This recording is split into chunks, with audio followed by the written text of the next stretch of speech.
I want to ask you about one paragraph in particular that was very striking to me, both in terms of how extreme the terminology that you used is, and as well as kind of how it goes to the core of the matter. You wrote, quote, "To save liberal democracy, the experts prescribe two critical steps. America must become less free and less democratic. This necessary evolution will mean shutting out the voices of certain rabble-rousers in the online crowd who have forfeited the privilege of speaking freely. It will require following the wisdom of disinformation experts and outgrowing our parochial attachment to the Bill of Rights." That's some pretty extreme steps that you claim the establishment is undertaking to make America less free and less safe. What kind of concrete examples did you have in mind when you're pointing to things like silencing dissent and taking away the right of rabble-rousers or people a little too far outside establishment constraints to be able to speak or even exercise basic foundational rights in the Constitution? I mean, there are just dozens of examples of not fringe publications, not fringe figures, but people like former Labor Secretary Robert Reich, who's saying that,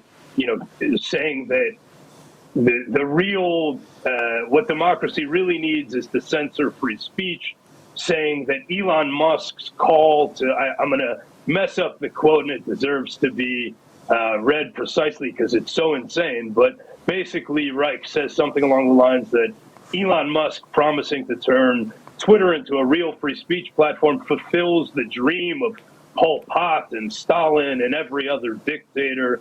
I quote from an essay in the New York Times Magazine by a Yale graduate and a writer named Emily Bazelon, all about how disinformation and the infodemic, which was a term, another one of these pseudoscientific terms trotted out during the COVID pandemic to conflate and erase the boundaries between disease on the one hand and war and speech, and to just erase all of these essential boundaries. But Bazelon's argument is that free speech is, essentially the American version of free speech is obsolete and has become dangerous and is empowering radicals.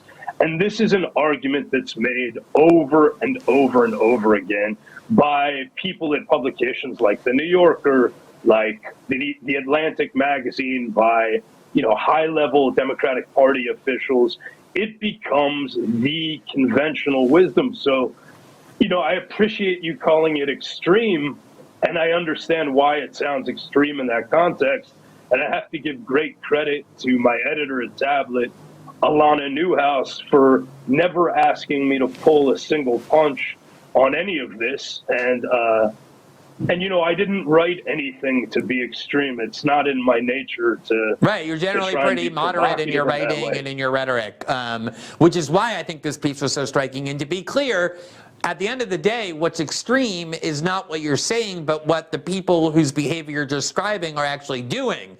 There's no way to describe what they're doing without using extreme language, because it really is so extreme when you have the establishment and the key institutions of authority now explicitly essentially arguing that we can no longer tolerate a free internet or even free speech because the dangers of it outweigh the dangers of curbing it. That by nature is kind of extreme. Let me ask you just a little bit about that notion though, about free speech and censorship and this prevailing mentality. I always find that it's obviously a lot easier for people to defend free speech when it comes to censorship of ideas with which they agree, or the silencing of people whom they vaguely regard as allies.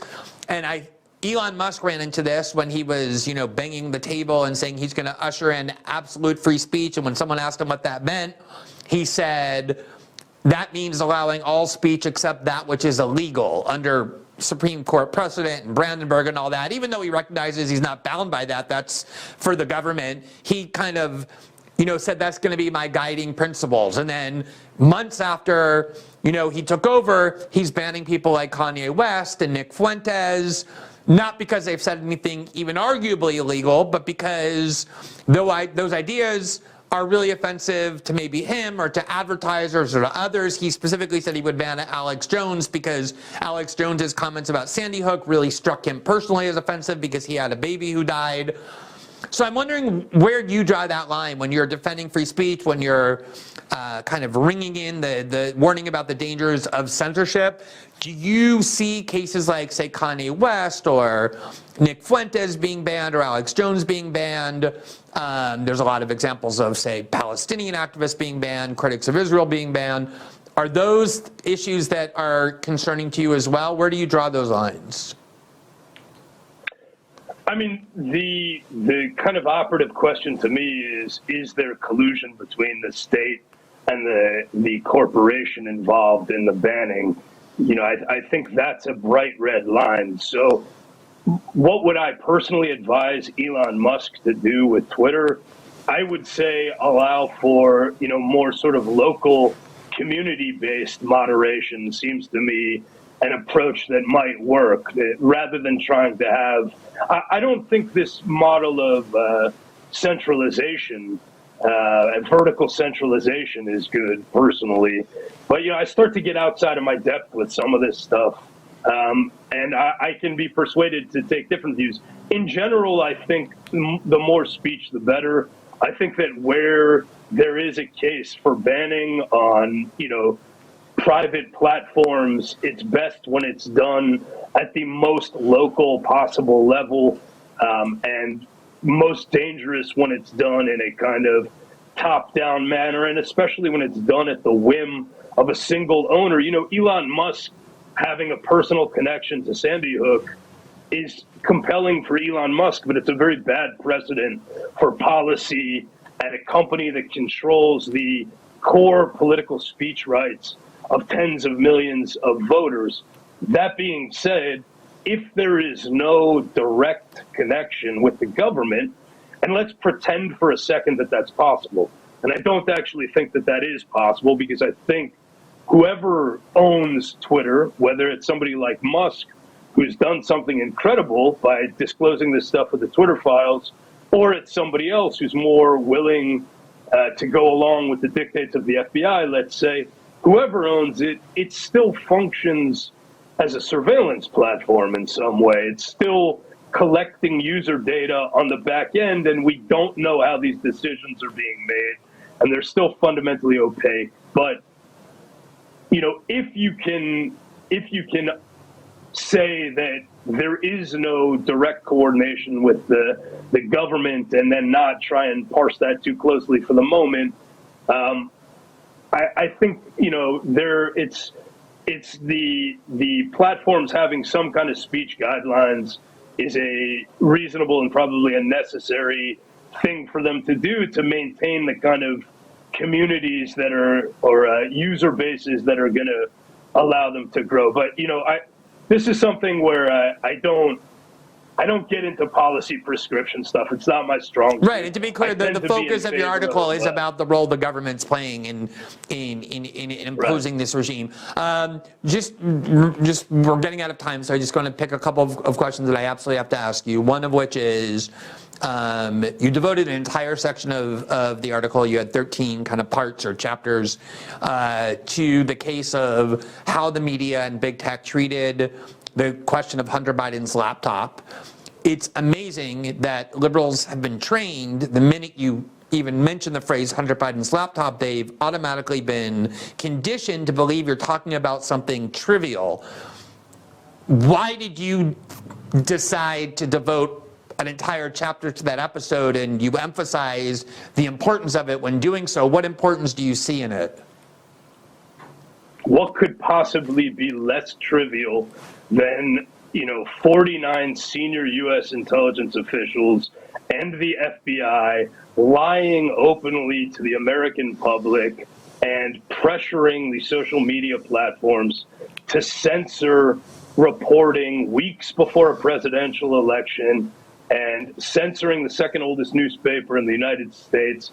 I mean, I can't think of a more direct, more brazen assault on, not only on freedom of speech, we're talking about, what do people think voting is? What do they think their voting rights and their political sovereignty are. If you're kept in the dark and spun around and then, released at the last second and presented with two false choices and allowed to pick one, that's not exactly self-government.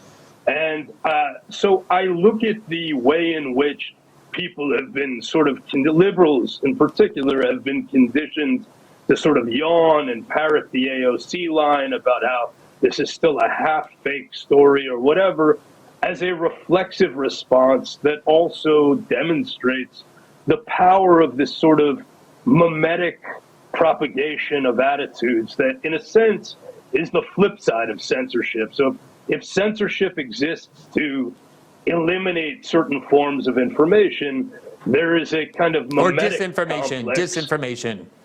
You mean if censorship exists to eliminate disinformation? Well, what they call disinformation. Right, exactly. I just call it information. Exactly. Which is what this case illustrates, right? Is that the people who claim to be fighting against disinformation were the ones who spread it, as they did in so many other cases. But the flip side of that is that there's also a powerful way to create a kind of conformity of opinion on critical issues like the Biden laptops, for instance, where you have first, the press all fall in line. Virtually the entire press establishment falls in line and becomes verboten to talk about this. And how does this work? Again, through kind of embarrassment. You're mocked if you take this seriously. You're scorned by your peers and your colleagues. You're conditioned to treat this as if it's no big deal, and anybody who says otherwise is a right-wing fanatic. But I think that it's as big a deal as one can find. Yeah, I mean, I recently said on one of my shows that not only will I likely talk about the Hunter Biden laptop story until the day I die, but I'll probably request there be something about it on my tombstone, because it's not only so gargantuan, but what infuriates me the most, aside from the fact that the people who constantly claim to be the warriors against disinformation were the ones who spread those lies, as they so often did in the COVID case and so many others, including examples you mentioned, is that even though we now have the definitive proof from the media institutions they tell us to trust that the Hunter Biden laptop was authentic all along and was never Russian disinformation, not a single media outlet that spread that lie has gone back in the wake of this new evidence and confronted what they did or even explained it, let alone retracted it. And the same thing happened in the story that you mentioned in your article, where Jeff Gerth, who was at the belly of the beast in you cannot get more mainstream media than he worked for 30 years at the New York Times and then went to ProPublica, and he was writing in Columbia Journalism Review, the most mainstream journalism outlet of media criticism. He wrote a 4-part indictment of the media's lies and recklessness in Russiagate, and not a single target or object of his critique even bothered to acknowledge it, just like they did with the Hunter Biden story. And so I want to ask you, in terms of the repercussions of your story, which is this opus about, touching every major institution of American political life, is it the case, as I perceive, that the only people who have really talked about it and acknowledged it are people who were already concerned about it in the first place? And given this kind of ability that these media outlets have to silo off any information that's negative, they don't care that they got caught lying of the Hunter Biden case, because they know their audience doesn't care if they confront it or apologize for it. They probably want them not to. What hope is there to be able to reform these institutions, if you have any?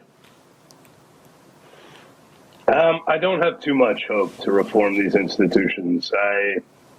I'm afraid that I think some of them are probably too far gone, but maybe we just need new institutions. I think that this has become the overriding institutional imperative, is precisely to never face up to the failures, and that creates this escalating cycle where, by refusing to face up to these failures, you then double down on the idea that it's everybody else's fault.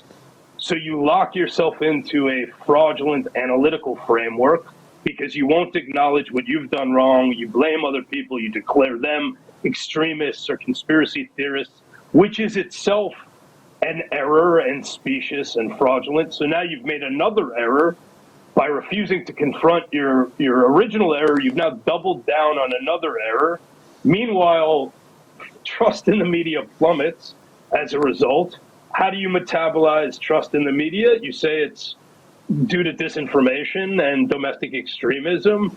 And so then you have to go get more disinformation and domestic extremism reporters. And this sort of goes on in perpetuity. Now, there are still great reporters at almost all of these publications. For sure. These who are institutional critiques. Doing very good. Right, these are institutional critiques. But as institutions, and, you know, maybe I just don't know enough. Maybe at a longer cycle, I would be able to see how they would escape from this. It's difficult for me to see, frankly. Yeah, I agree completely. I think they're largely irredeemable. I think their business model kind of depends on this polarization, which is why, for me, the only solution is, as you said, kind of constructing new institutions, but that depends upon the ability to do so with the free internet. And I think censorship has become not only a way of kind of shielding their disinformation, but also preventing competitors from emerging, because anyone who wants to compete, not just compete with them in a business sense, we have lots of new media outlets that kind of click into the same narrative, but anyone that wants to present an alternative way of seeing the world is instantly itself labeled sewers of disinformation, and then kind of the censorship regime is unleashed against it precisely to prevent that from emerging. I think that's the thing that they fear most, knowing how widely they're hated. And the great example of this is something you wrote about, Glenn, and it's what happened with Parler right after January 6th. And that's an incredible story because it shows the way that these interests converge. You know, Parler emerges right after the Capitol riots as this, I forget the statistic you had in your piece, but it was the number one most downloaded app in the Apple Play Store and in Google Play Store, more than Instagram, more than TikTok, more than they all migrated there when they saw Trump being censored from big tech. And shutting down this fast-growing new number one is both something that the established tech companies want, and it's something the intelligence agencies want, and it's something the Democratic Party wants, and it's something that the press wants, because they have been yoked together into this kind of, monolithic entity with a shared set of core existential interests. And if you push hard enough on that, you'll see the divisions, but it's incredible and difficult to pull apart once you recognize that, the press, the independence of the press and the kind of imperatives of the security agencies are, at this point, very difficult to pull apart. Yeah, absolutely. It's a merger of major parts of both the public and the private sector, public and private power, which ironically is one of the academic definitions of fascism, as they claim that they're fighting fascism. But you're absolutely right. It's a consortium of institutions aligned, at least to a very large extent. And I actually think at the end of the day, what your article does better than anything is illustrates the way in which they are actually working in collaboration toward common goals. So.